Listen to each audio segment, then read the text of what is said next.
Recherche à connaître Christ, comme l'apôtre Paul a dit. Je veux connaître Christ. Or, Christ, où est-il maintenant? Pour que je le connaisse, que je passe du temps avec lui. Habite-t-il en Belgique? Habite-t-il aux États-Unis, là où il y a les méga-churches? Habite-t-il au Nigeria, là où il y a eu le père, le patriarche Idaos? Où est-ce qu'il habite au Congo? Daïdi n'a pas là. Où est-ce qu'il habite? Où? Bien-aimé, le Seigneur Jésus, tu veux le connaître aujourd'hui. Physiquement, il n'est plus sur terre, mais tu peux le connaître au travers de sa parole. Ah, Pasteur Pépé, c'est vrai. Je vous dis, c'est vrai. Moi, j'ai appris à connaître Jésus au travers de la parole. Je mange la parole comme David, bien-aimé. Je passe des heures et des heures. Il y a eu une période de ma vie, je passais minimum 8 heures avec la parole de Dieu. Oh my God. Oh, la parole, c'est Christ, c'est Jésus. Au commencement était la parole et la parole était avec Dieu et la parole était Dieu.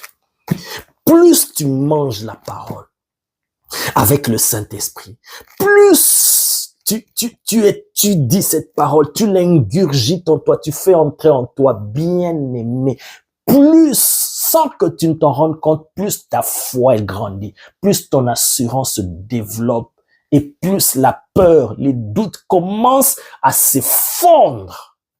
Plus la foi commence à prendre place et tu vas opérer comme Christ, tu vas marcher comme Christ. Voilà. Voilà, bien-aimé. Mange Christ. Aime la parole. Fais de cette parole tes délices. Passe du temps, bien-aimé.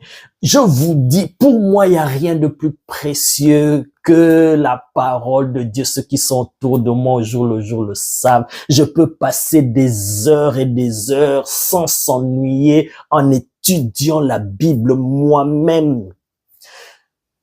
En étudiant la Bible dans plusieurs versions, en faisant des études, en écoutant la parole de Dieu, en suivant des messages.